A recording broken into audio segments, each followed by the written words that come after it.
How's it going, people? Welcome back to the channel and welcome to a video. I'm not really sure what's going to be happening. I am in my VW Polo 9N and I'm hopefully going to be starting to fix it today. I'm also hopefully going to start the engine swap on my two Mazda MX-5s today, so swapping the supercharged engine into the non-supercharged MX-5 and vice versa, as well as the diff as well. Basically, I have no idea what's going on today. It's just whatever my dad and I can get done in this quite sodden weather. But I'm sitting in my Polo right now, as I said. Hasn't been turned on for about a month. Let's see if she fires up. Ah, easy, nothing wrong. She's perfect, mate. I'm gonna let her warm up, and then once she's warm, hopefully we'll be able to start to diagnose what actually went wrong with her. Remember to like, comment, subscribe, all that great stuff. Without further ado, let's get into the video.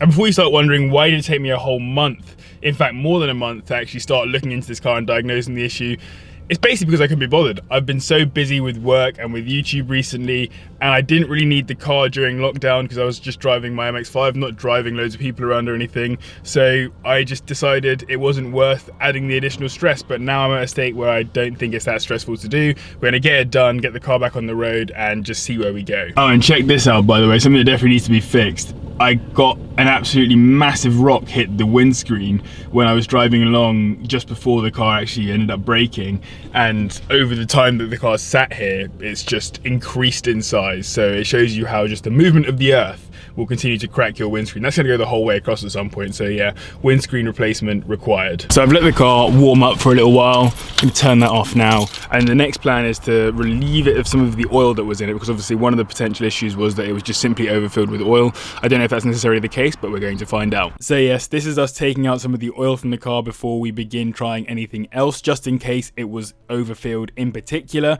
So I believe that we took out around about 2.2 litres of oil, which is way more than we actually filled it up with in the first place. But then, as you'll see here by the dipstick readings, which will show up in just a second, that was at the maximum.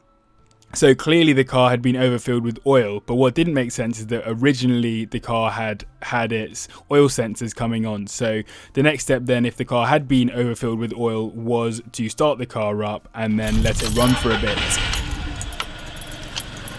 Now that that's out, we're gonna let the car warm up, as we're doing right here, and then once it's warm, hopefully we'll be able to see if there's any lasting issues with the car. So probably the issue that we were having, instead of necessarily being something in here, if it was the oil, would have been the oil sensor, because the oil light has been coming on intermittently every so often. So it could be the case that the oil light is going a bit mad as a result of the oil sensor. Once the car was warm, we then started to put it at some sort of middle range revs for a little while to just see what happened in terms of the smoke. So we wanted to see whether the smoke increased the longer that we obviously were revving it for and the warmer that the car got. And as you can see here, it very much did over this space of time. So I don't know how well you can hear me, but if you take a look at this.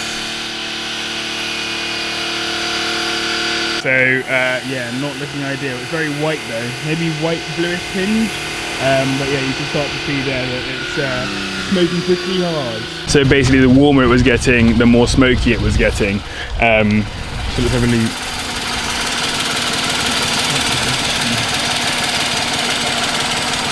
Doesn't smell good either. After thoroughly checking the engine, we decided that the best course of action was to take it for a drive and assume that it was going to work, but if anything broke, then clearly we would know that something was up. And there goes my car. See you later, mate.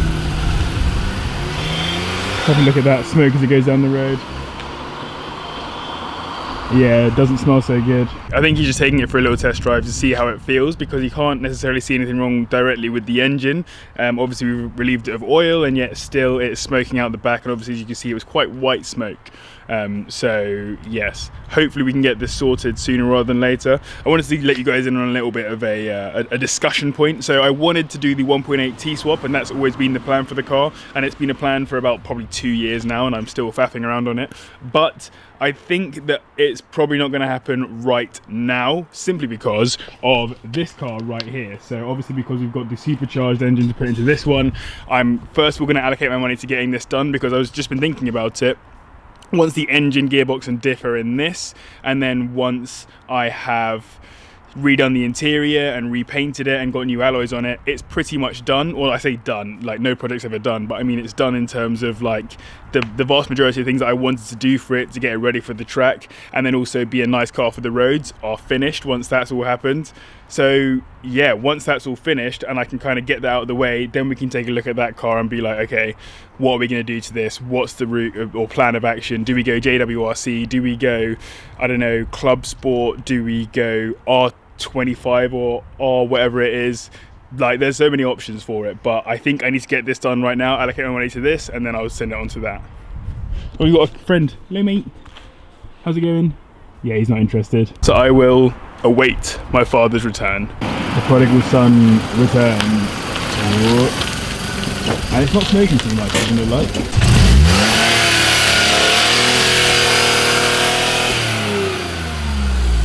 Yeah, nothing. Okay, so the Polo's running, which is really good news. The problem that we were having was obviously too much oil. Luckily, we were able to get it home and do everything with it without causing any additional damage to the engine. So what happened was the oil light went on and then we filled it with oil, having checked the dipstick and stuff.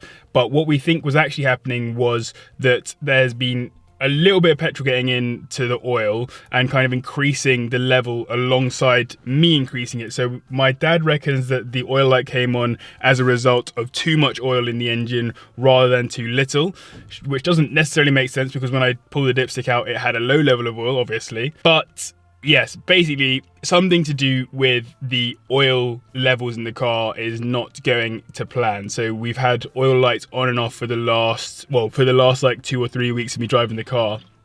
And probably within those 2 or 3 weeks of consistently checking the dipstick, putting oil in, yada, yada, yada, thinking that maybe it was coming to a stage like my Skoda, where my Skoda, you had to put oil in like once a week to keep it running because it was just dropping oil like crazy and burning it. I thought that this car was maybe coming to that stage. Clearly it hasn't been. Clearly it was too full with oil. Having drained the oil now, we're probably going to have to drain it completely at some point, put new oil in the car, and then that gives us a fresh place to start from because you can definitely tell the oil that came out of the car had petrol in it too. But as an overall, the engine is running. It's not got head gasket failure, which is a massive benefit because it allows me to keep driving the car for a while. Basically, it hasn't got any major issues and we can keep driving the car for a while, which is good. And then hopefully it will last me long enough to be able to then do something like the 1.8T engine swap or whatever. So it gives me a bit of time to watch eBay and wait for a correct 1.8T to come on the market, which I think is also good news. So for now, the Polo is good.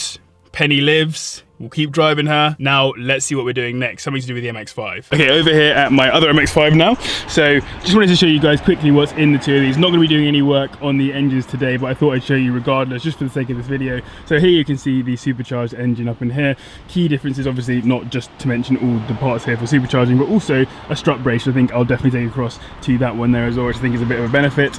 The question at the moment is, has there been any work done within the engine internally? It probably has an uprated clutch for sure. I'm going to ask the previous owner what's actually been done to the engine, and then we can kind of work out whether we need to take the whole engine out and swap it with that one, or whether it's easier to just take the supercharging bits off of this one, chuck them onto that one, and then also take the diff and have done with it. But if anything's been done within here, then that's when we might have to consider taking the whole engine out and swapping it with that one, which we don't really want to do because it's a little bit more effort. This here will obviously take across to my car because it's always good to have an extra strut brace, which obviously that one doesn't have, so that's well worth it. And also you can suddenly start to see the secret that was in this car before, which is that it was a Merlot, and I'll talk about that more in a future video. But see how it's all sort of a burgundy color under there? That means it was a limited edition. There were only 600 Merlots made for the UK market, and yeah, I mean, I'll talk about that in another video, but I just thought it'd be worth mentioning. If you come in here nice and close, you can see it's got a completely different manifold from mine, so a 4-into-1 there, as opposed to mine, which just has the bog standard one. It's kind of look at this, so there you can see that's the bog standard manifold over there. So yeah, I mean, they're obviously very different. One thing as well is that mine has the ABS over there versus this one, which has no ABS right there. Instead, you've got this nice big air filter. So yes, a few bits that are different. I'm going to find out exactly what is different and whether we can just take the supercharger over to that car or whether we have to do a whole engine swap. So Either way, hopefully get it done within the next month or so and have this one back out on sale. Now I have a couple more bits to do today, but I'm going to end this video here so that I can feel like I've made some progress, because we have fixed the Polo for now, as in we've temporarily allowed it to keep driving, which we'll keep doing on the 1.2 for a while before we hopefully one day swap it for 1.8T. And the other thing that we're going to be doing as well, or the other thing that we've done today, is obviously I can show you guys this supercharged engine versus that non-supercharged engine, and we can start to have a look at how to get the two to match up. Oh, and one more thing I wanted to mention before I completely sign off is that I've got a really horrendous rattle coming from under the car, and it is the heat shield. So the heat shield under here has gone really rattly, but that will be changed anyway when we take the heat shield and stuff from this car instead, or the completely different setup for like the downpipe in the first section of the exhaust. So if you've enjoyed this very different style of video, I know it's just kind of giving a bit of an update on what the projects, like the Polo getting fixed and the MX-5s now with the supercharger going over to that. I'm sorry I didn't show that in the previous video, but yeah, remember to like, comment, subscribe, all that great stuff, and thank you very much for watching. I'll see you in the next one. Oh, and thank you to the patrons, obviously.